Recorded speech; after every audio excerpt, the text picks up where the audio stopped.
Et salutations là, sur le se retrouve aujourd'hui pour une nouvelle deck tech, celle de mon deck moderne Living End. Alors il y a deux versions, moi je vais surtout vous parler de la version originale qui est la noire, rouge, vert.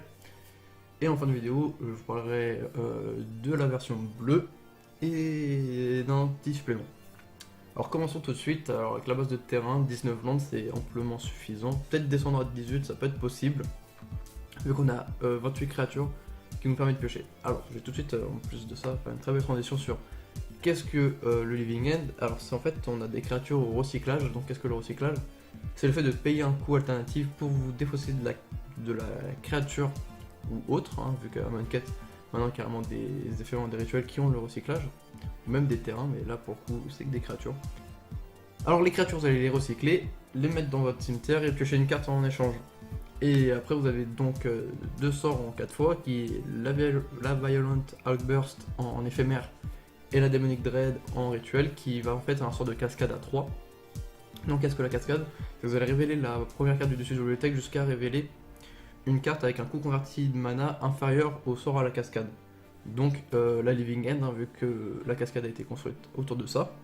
Donc la Living End pour 0, donc pour la cascade à 3, vous allez pouvoir donc détruire toutes les créatures sur le board, et toutes les créatures qui étaient dans le cimetière pendant la Living End pourront revenir sur le terrain. Et voilà. Donc pour revenir sur les terrains, donc 19 terrains, des speedlands, hein, donc des terrains qui arrivent en jeu désengagé avec 2 terrains ou moins. Principalement des rouges noirs parce que les principaux recyclages sont rouges ou noirs dans mon deck. Des fetch pour réduire les terrains de mon deck pour éviter d'en piocher des nouveaux. 4 terrains basiques, dont une forêt, une montagne et 2 marais, pour éviter de se prendre des passe to exil gratuitement, ou tout ce qui est les terrains comme Ghost Carter qui détruit des terrains et qu'en échange on peut aller chercher un terrain de base dans notre deck. Donc ça évite de se les prendre gratuitement. En éphémère, donc les 4 Violent Outbursts que je citais plus tôt, et 2 Best Within. Donc les Best Within c'est un très bon anti-permanent pour 3. 3 c'est obligé parce qu'en fait il me faut tout ce qui est non créature. Il faut que ça soit des sorts à TCSM à 3 ou plus pour éviter d'être touché par la cascade. Donc là ça permet de détruire surtout en fait tout ce qui est artefact, enchantement, terrain, ça c'est intéressant. Et aussi Planeswalker pour 3, bon ça donnera une créature 3-3, mais ça avec la Living End ça sera détruit. En rituel, donc les 4 Demonic Dread, 3 Living End, hein, donc tout le monde joue plus ou moins 3 Living End. Pourquoi? Parce que 2 c'est trop risqué si on avait déjà une en main et qu'on en pioche une après, parce que c'est rare qu'on va les piocher avec tous les piocheurs que j'ai grâce au recyclage.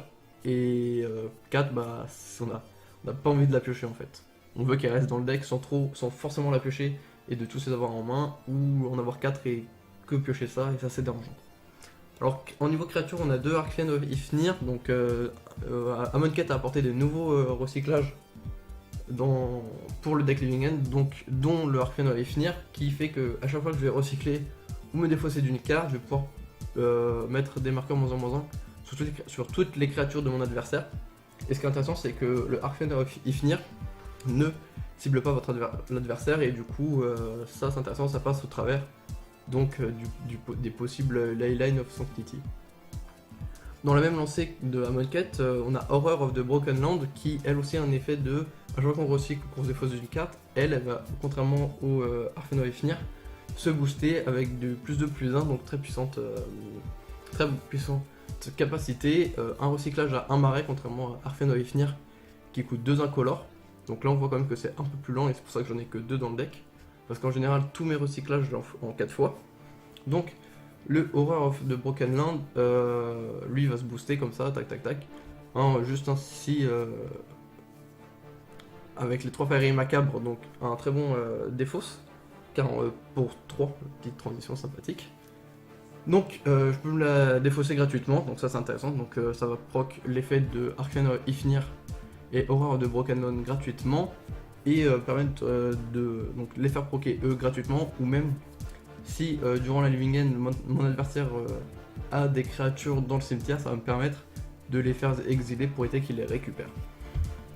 Désert Cérodon aussi une très bonne carte malgré les 2 autres précédents, de Amonkhet sans effet, mais que c'est quand même une 6-4 pour un recyclage à une montagne.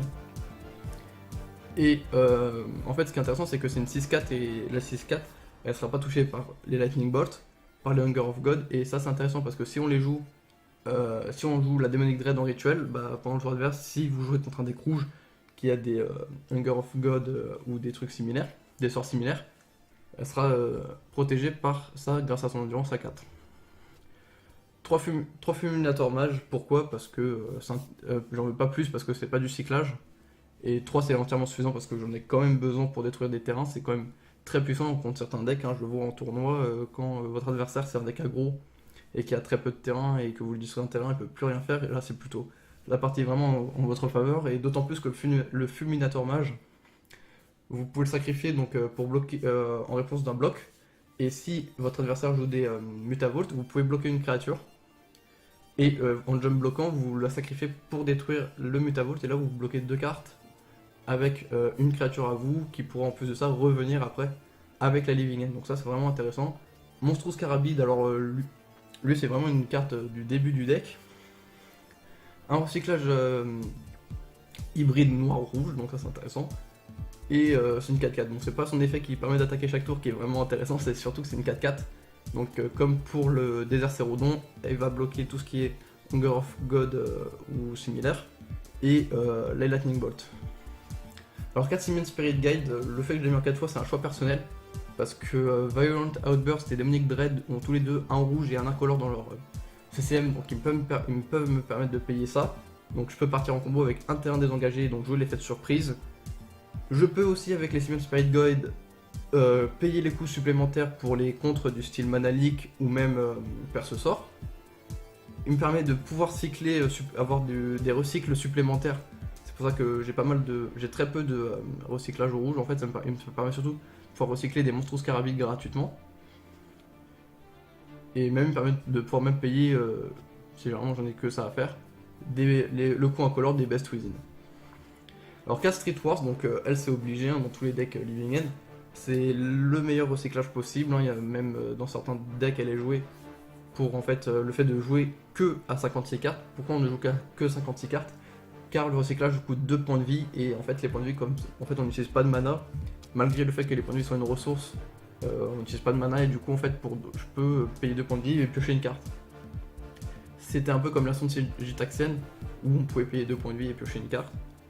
Et là donc c'est pas, ça me permet de piocher une carte, et en plus de ça, ça rentre parfaitement dans le système du Living End.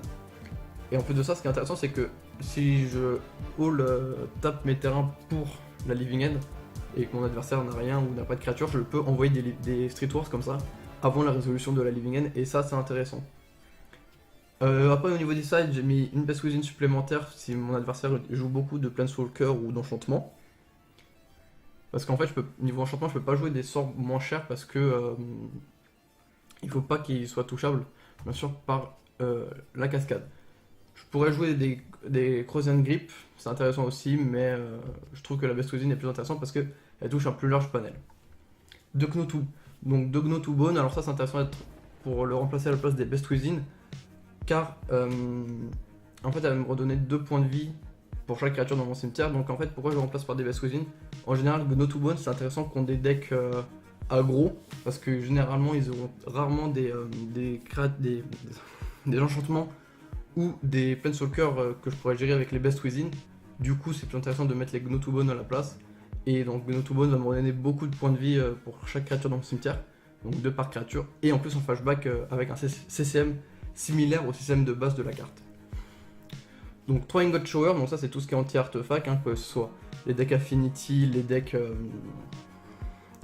Lantern Control, ou même les potentiels Relic of Progenitus, même si en réponse à mon Ingot Shower, mon adversaire peut détruire peut faire le deuxième effet de sa Relic of Progenitus. S'il n'a pas le mana désengagé, bah, c'est intéressant, et même ça le forcera à l'utiliser bien plus tôt que prévu.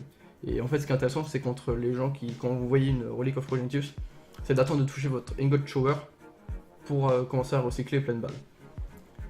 4 Leyline of the Void, donc ça aussi, c'est en fait on est obligé de jouer en 4 fois parce que la Leyline, on veut l'avoir en forcement, on veut la poser tour 1 pour détruire le cimetière adverse si on joue contre un deck, contre un miroir, donc un living end, ou un deck cimetière, hein, ça arrive, hein, il y a pas mal de ce type dans le format.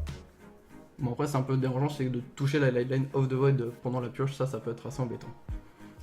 Ricochet de trappe, un très bon piège en fait, c'est que si on joue contre un deck contrôle, bah ça va permettre de pouvoir rediriger donc le compte qui était ciblé sur la Living End sur le sort cascade, Demonic Dread ou Violent Burst. Et d'autant plus ça peut être joué, comme votre adversaire va jouer un sort bleu, l'effet du piège donc va réduire le système du Ricochet de trappe à 1 mana rouge. Et ce mana rouge pourrait être payé avec le Simon Spirit Guide. Et voilà pourquoi c'est intéressant de jouer en 4 fois. Et pour finir, 2 Shrekmo, donc ça c'est vraiment contre des decks qui jouent très peu de créatures et en général non noirs. Pour donc faire l'effet du Shrekmo. Non noir, non artefact, ça c'est assez dommage, ça réduit pas mal.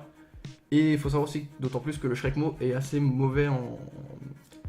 Il fonctionne mal avec la Leyline of the Void parce que en général le Shrekmo va détruire une créature avant que vous lancez votre Living End ou après, ça dépend à quel moment vous l'avez.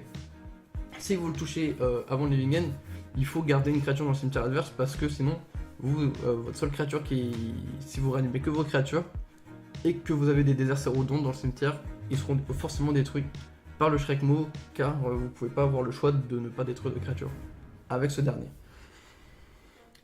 Alors, quels sont quel est le fameux Living End bleu que je vous parlais?